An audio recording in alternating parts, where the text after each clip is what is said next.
imo ulo, imo kulo, imo kalag, imo bakero. Para ikaw makasiguro, Biblia ang basihan mo.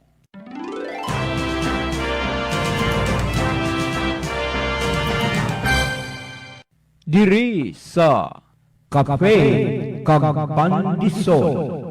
Kape kag Pandisol. Upod sa kay Pastor Ruvel Marañon. Kape kag Pandisol.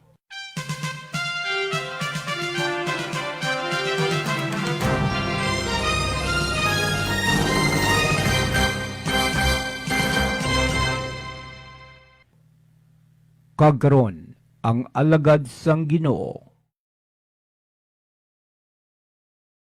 Good morning.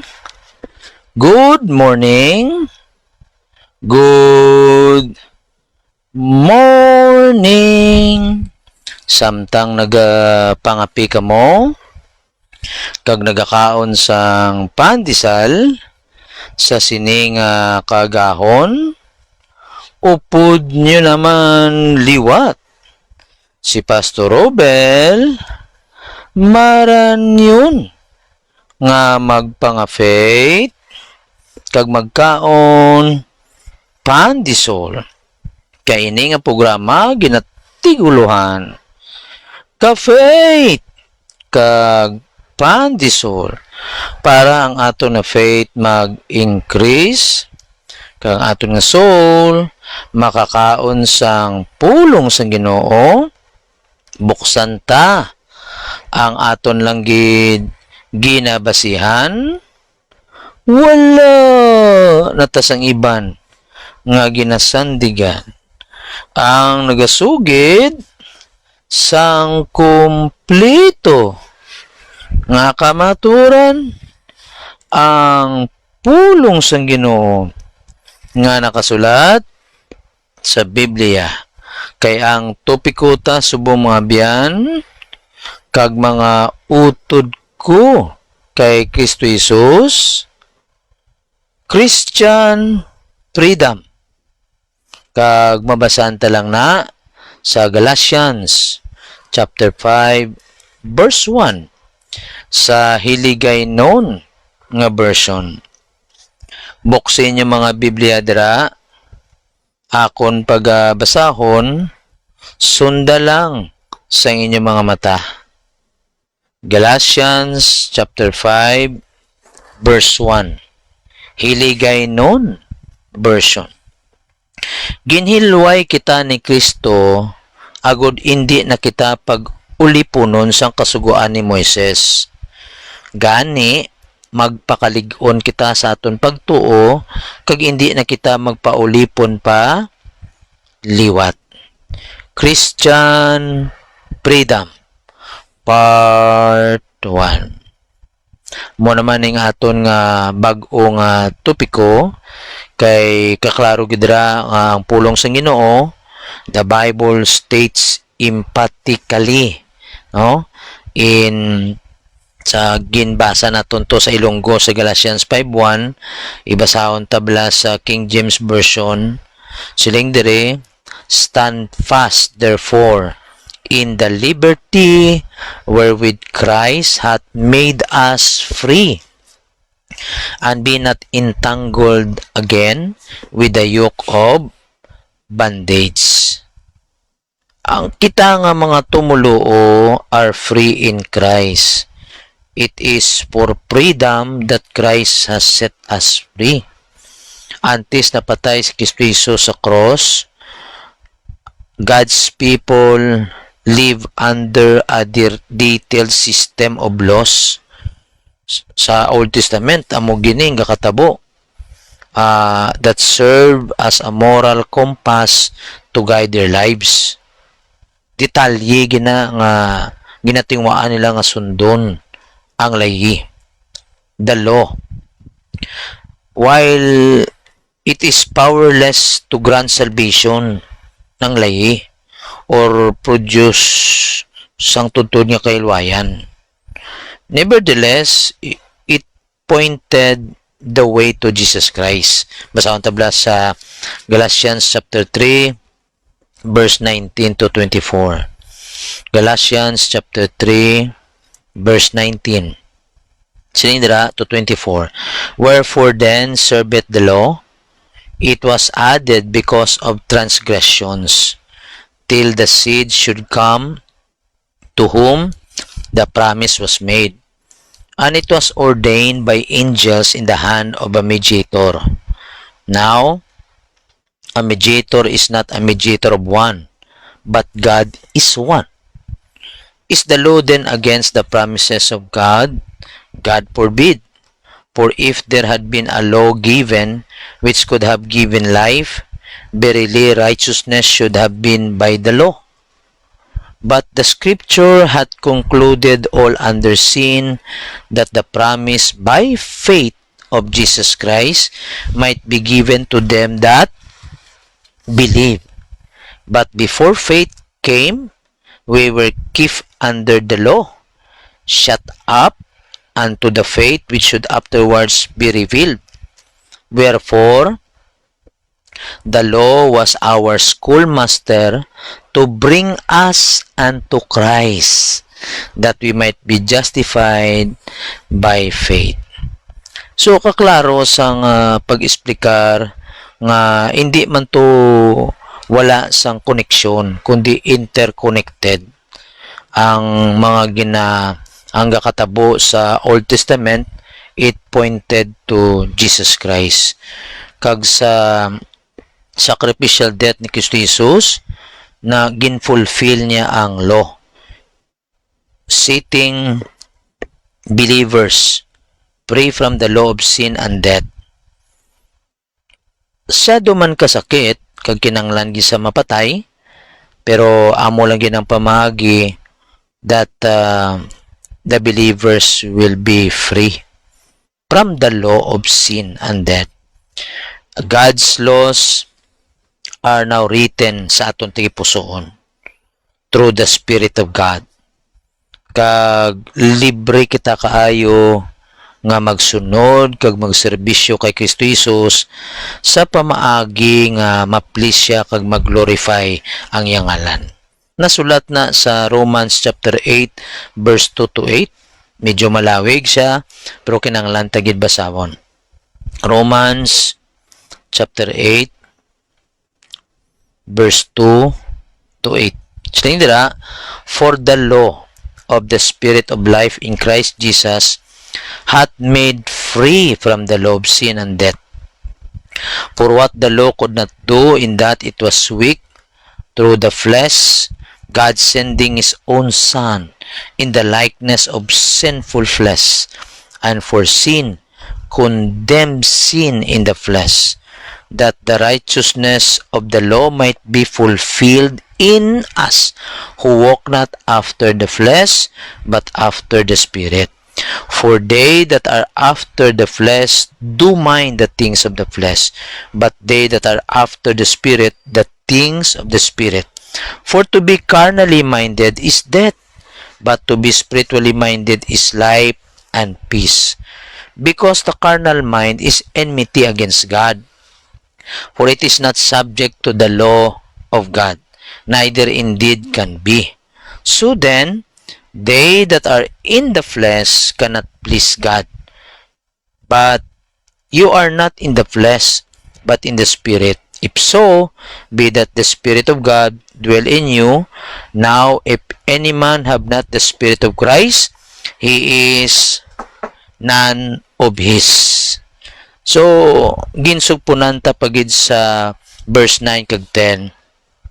And if Christ be in you, the body is dead because of sin, but the Spirit is life because of righteousness.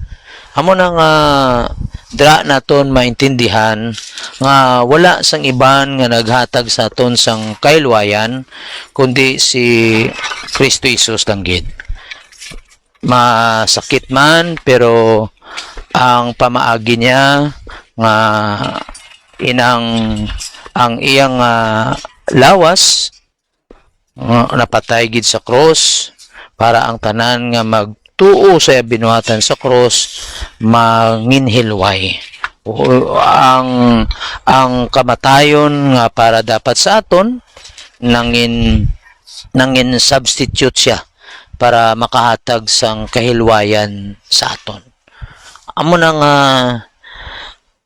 botsi nga nun ang Christian freedom regalo gid sang Ginoo sa aton. Hindi kita ang naghimo kundi ang Diyos gid mismo. An important aspect of Christian freedom is our responsibility not to return to living under the law. Si Apostle Paul ging kumpara rin niya na sa ginatawag nga slavery nga kung ang law nga amo lang gyapon ang ginasunod naton syado kabugat amo nang ginatawag nga yoke of slavery sa pagpadayon nga ang kabuhi naton ara sa layi after being nga naluwas kita mangin legalistic ang form of religion kay we cannot earn righteousness through the law. Rather, the law's purpose was to define our sin, itong ibasa ta kagina, nangin schoolmaster. Ang law. Kag ginapakita sa aton ang ginatawag nga kinanglanon naton nga may manluluwas nga amo na si Kristo Jesus. Christian freedom involves living not under the burdensome obligations of the law, but under God's grace. Ara na sa Romans chapter 6 verse 14. Basahon ta. Romans chapter 6 verse 14. For sin shall not have dominion over you, for ye are not under the law, but under grace. Ang pag-ara na kita kay Kristo Jesus, nagtuo na kita kay Kristo Jesus bilang manluluwas kag Dios, we are free from the penalty of sin. Hindi ang layi hindi na ya maka-pressure sa aton. We are free from the power of sin. Christian freedom is not a license to sin. Mayara iban abi nga paminsaron nga naluwas na sila, di makapagusto na sila. Hindi. Ang Christian freedom, klaro gidra nga hindi kita ya lisensyado nga makasala. We are free in Christ, but not free to live however we want, indulging the flesh. Kay ara gina sa Galatians chapter 5 verse 13. Basahon ta bala. Galatians chapter 5 verse 13. Siling dira, for brethren you have been called unto liberty. Only not liberty for an occasion to the flesh, but by love serve one another. Hindi ta niya pag-usaro ng aton freedom para isatisfy taya ang sinful nature naton. Instead, usaron taning freedom to serve one another in love. Hindi taya magpagusto, kundi kung anong husto, sa ngalan sang gugma kay Kristo Jesus, amo na yung sundon tang iya sugo. But sinon ang tumuluo, believers aren't free to sin. Hindi kita libre nga maghimo sala, but we are free to live holy lives in Christ and expressing our love to each other. Christian freedom is one of the many paradox of the Christian faith. Kaya ang tuntun nga freedom, botsi nga non, willing ka nga manginsulugoon ni Kristo Jesus. Kag matabo lang ini, pagi sa relasyon mo, kag nagtuo ka kay Kristo Jesus bilang manluwas kag Diyos. Ara gina sa Colossians chapter 2 verse 16 to 17. Siling dira Colossians chapter 2 verse 16 to 17. Sinda, let no man therefore judge you in meat or in drink or in respect of an holiday or on the new moon or of the Sabbath, which are a shadow of things to come, but the body is of Christ. Abyan, kung wala ka pa sang relasyon sa Diyos, pangamuyo, pangayo patawad, kay patawaron kay gitsang Diyos. Kag batuna ang bugtong anak na si Kristo Jesus bilang manlunas mga Diyos, and surely you have eternal life. Kag sugiri man yung pamilya, the moment they repent of their sins, they are forgiven also. And the moment they believe in the Lord Jesus Christ as their Savior and Lord, they have eternal life. Kag kung matapos na aton kabuhi sining kalibutan, dito kita sa langit, padayon nga magasimba, magadayo sa Dios nga wala sang katapusan, nga puno sang kalipay. Dre na lang ang ka-faith kag pandisol. May the Lord had blessing upon hearing the word of God. God bless!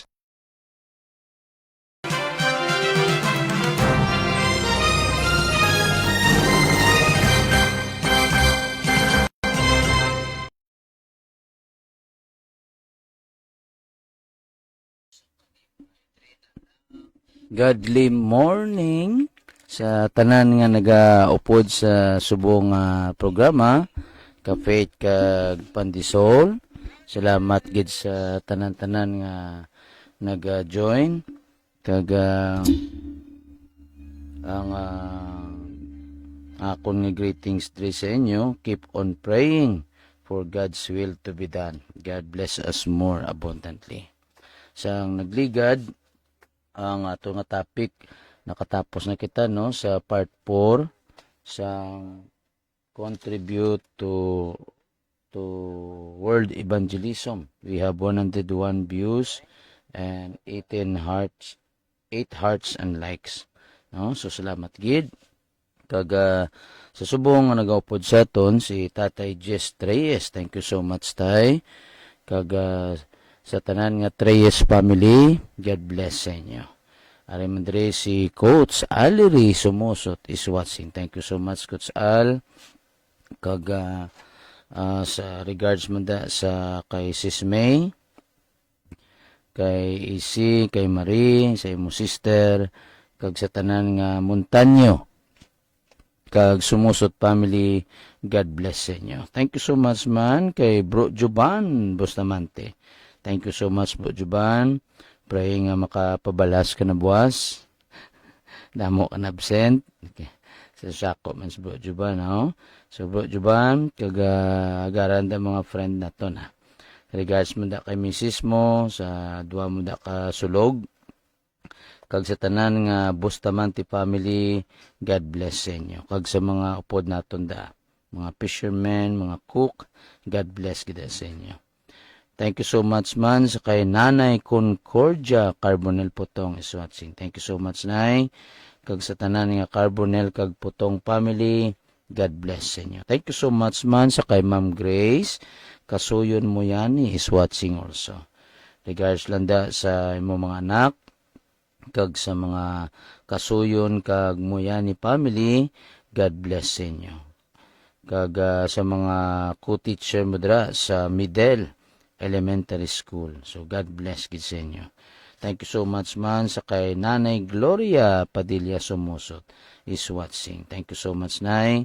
Regards kay Tatay Larito, sa mga kanakan mo, kapuhan, kag sa mga neighbors nyo dira sa Cebu, sa tanan nga Padilla kag Sumusot family, God bless sa inyo. Thank you so much man sa kay Bro Jeffrey Purato is watching. Thank you so much, Bro Jeffrey. Praying nga maka basketball tabuas, makapabalhas. Kag regards mo na kay misis mo, kag sa mga kanakan mo kag apo. No? Kag silinga diri godly morning, Pastor Robel and family and listeners. God bless us all. God bless sa tanan nga Purato family. Lindy Nanay Gloria Padilla Sumusot. Good morning, Pastor and family. A blessed Friday to all. Thank you so much, Nay. Regards sa kay Tata Larito. Kag remandre si Chin Maranyon is watching. Thank you so much. Kag regards sa kay Tony niya. Kag sa mga kaanakan mo dra. So, sa mga neighbors man ninyo, sa tanan nga Maranyon family, God bless sa inyo. Thank you so much. Kag ang mga birthday kagapon wala ta great no kay wala ma-update sang Facebook. Lantaon ta subong kung na-update na nila no. October ano ta subong.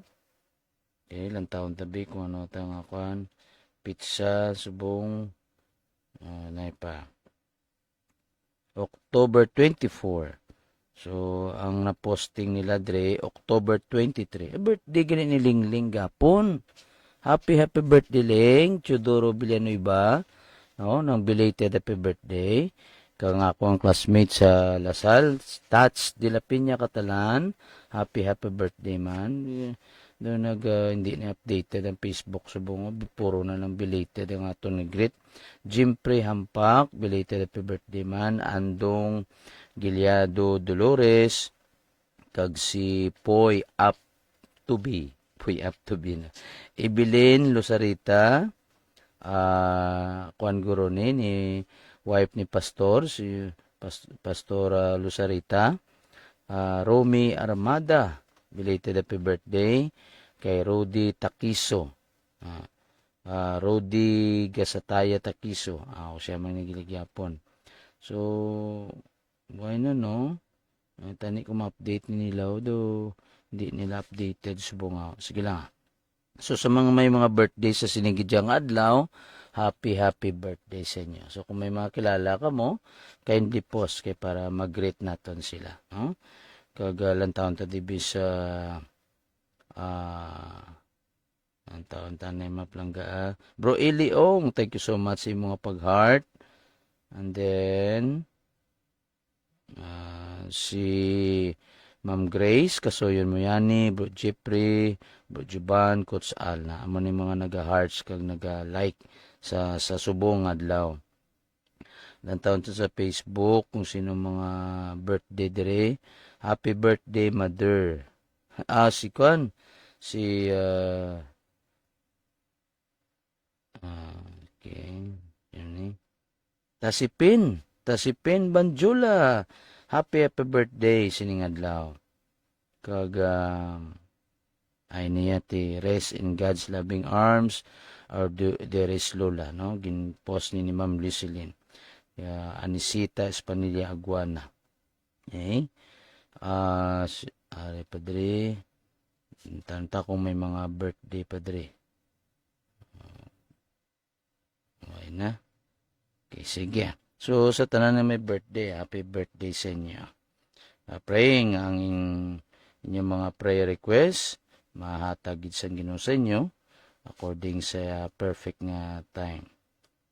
Kaga padayon ta kamo ginaimbitar plangga, diri sa Tangob Missionary Baptist Church, kada Domingo. If you want to join us in worshiping God in spirit and in truth, malipay kami, kaga nakatingob kita sa pagsimba sa Ginoo sa iyang adlaw no Lord's Day. May kita habit nga makadayaw kita sa Ginoo no kaga kung hindi ka mo katultol diri sa Tangob Missionary Baptist Church, sakay lang ka mo sang jeep nga Tangob, naog ka mo da sa may barangay hall Tangob, tapos sakay naman ka mo da tricycle o tricycad, balon nyo lang padulong ka mo sa Team BC. Supunan nyo lang Tangob Christian Academy Incorporated para hindi ka magtalang. Kay tultulan na din nila, no? So, ang sugod sa mga panimbaw, 9 o'clock, Sunday School na pinakauna, kagang mga brotherhood na naka-assign dira to share the Word of God. Then sa sininga Domingo, please pray for me, kay inyo alagad. Amo naman ang gamiton sang Diyos sa pagbantala sang mensahe sang Ginoo. Pray for wisdom, conviction sa Holy Spirit, sa mga listeners, makagather naman kita, no? Mga souls, pabalik sa Ginoo, ma-revive, tanan nga pagpakamayo nga imuon sa nga Ginoo nga mga resulta siya kabubuton, proteksyon kay ang kaway kapangita man na pamagi, no? So pray nga matapos atong gin-prepare naton nga sermon kag iyagid dia sang Ginoo mensahe ang mapalabot sa mga katawan. So please pray for me.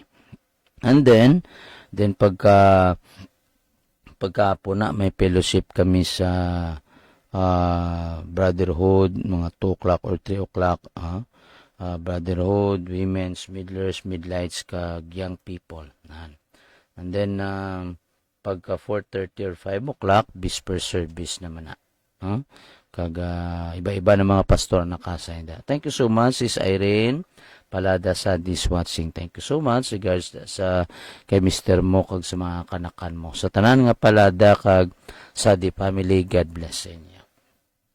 Kag padayon tamang kamo nga ginahayo nga ang mga programs naton di sa Facebook Live ining Cafe kag Pandisol every Monday to Friday ni sa 5:30 AM, no? Kag Pastor's Wife Corner yan ni Mrs. Terry Marañon, Memorize Verses Day ni Manuel P. Marañon, Team BC Outreach Morning Meditation every day man na, every 6:30 AM, no? Ang host dra sa Monday nga edition si Bro Melvin Dahaw, Tuesday si Bro Riman Cabisillas, Wednesday si Bro Ricardo Galagati, Thursday si Tatay Gis Reyes, then pagka Friday si Bro Ryan Medjibilla karon, no? And then Saturday si Bro Cecil Caceres. Please pray nga makabalik si Bro Cecil sa kuha naman, no, pag-share sa God's Word pagi sa program Team BC Outreach Morning Meditation. Kag mayari man kami diri nga Team BC Radio 89.9 FM, no? Ang first program dira 6 o'clock ang Cafe Pandisol, yours truly. Then sundan na sang moment of worship ni Pastor Aster de Duroy. And then ang labay-labay sa labay po ay ni Deacon Johnny Binson, ang Brotherhood Devotional, ang Tricycad Ministry ni Tatay Jude Reyes with Bro Melvin Dahaw, ang Community Hour ni Mama Rebet Navarro with Rice. O po niya na da si Rice ang iyang inablos, no? So kindly listen. And then sa mga program sa Facebook, may harap pagidiri iban nga programan sa Facebook, basta insakto lang doktrina plangga pisanan ta nga isend sa inyo pamilya, relatives, mga friends, mga kilala sa gahom sa mga espiritu pangamuyuan naton kay may ara ginada nga i-gather nga soul maluwas makabaton kay Kristo bilang mangas kay Dios, no? So while waiting for God's return, mangin matutom kita mga plangga, no? Kay hindi tagid na pagkalipatan ang bal ni Kristo Jesus, if you love me, keep my commandments. So pati yon tagid na nga sugo. Mangin intentional kita sa evangelize, pag-share sang God's word, pag-share sang gospel of salvation. Okay? Kag please pray also sa school ministry diri sa Team BC maning Tangob Christian Academy Incorporated. Nag-start na kami kagapon sang home visitation sa mga elementary students, no? Spearheaded by Ma'am Lisa Canaya, ang amon principal si Doc Efren Lanasi, together with Sir Sabing, Ma'am Maribet Navarro, Pastor Bert, no? Pod naman si Pastor Bert, kag agapon dito kami sa kay Mr. and Mrs. Morris, no? So rising more, no? Rising more. So manang ang ministry sang TCI pangamuyuan ta nga wala gid sang isa nga memwala tanan nga estudyante dra, tanan nga parents, no? Makabaton gid sang regalo ang kabuhi nga wala sang katapusan, no? The gift of God that is eternal life through faith in the Lord Jesus Christ, no? So pangamuyuan ta gid, no? Kag every Saturday Arimandre si Sis Leah. Thank you so much, Sis Leah. Bitanya Gremio. Regards kay Mr. Mo, sa mga kanakan mo. Kag sa tanan nga Bitanya ka Gremio family, God bless sa inyo. kag manugsugod naman ang Bible study sa mga parents, no, together with Pastor Bert. Praise the Lord, glory to God. Kay para sige kay damo gidi ang renangin bunga sa mga parents nga Bible study. Thank you so much, Ma'am Lucilin, kagiban pagida, no, nga nag-lisensya sa kay Sir Sabing, kay Sir Efren sa pagpadayon sinang ministry. No, every Saturday mayari kami diri nga youth sports program 7:30 to 10:30 or 11 ang kung may mga kabataan ka mga mahilig nga mag-basketball, volleyball, badminton, ping-pong, chess, no, kag pickleball, kadtuan nyo diri kay training na sila nga libre, may libre pa na sila nga snacks, kag ang pinaka-importante mashiran sila sang Gospel of Salvation, no. So ang spearhead ra si Deacon Gilbert Flores, ang chairman si Tatay Norbing Ligatam, kagawpod na dra si Bo Ryan Medjabilia, Bo Raymond, Bro Melvin, no, Pastor Bert Aramanda, no, Pastor Rudy, Pastor Benji, no. So muna mga nagaman sa youth sports naton. May ari man kami diri nga taekwondo, may bayad ni galing si Coach Milo Buon, pero discounted man plangga. Mga bata ninyo ga-spend time lang sa cellphone, mas nami nga trainingon sila, no, sa taekwondo, self-defense, kag ma-develop ang ilang self-confidence. So pangamoy ay kita maplangga. Please pray for your leaders, mga government leaders naton, from president down to purok president, and then ang aton mga leaders man sa church, no, mga kapastoran, mga deacon, leaders sa committee, mga members, no, sig pangamoy ay kita. So while waiting for God's return, himuon tagid ang buluhaton nga may kalipay, kag yara gid ang tagipusoon nga we Jesus Christ work nga parehugid sa aton nga magsik kita to save the lost. So salamat gid, kita sa Monday, pray nga pagpakamay sa Ginoo manginyara sa aton tanan. Thank you so much. God bless us all.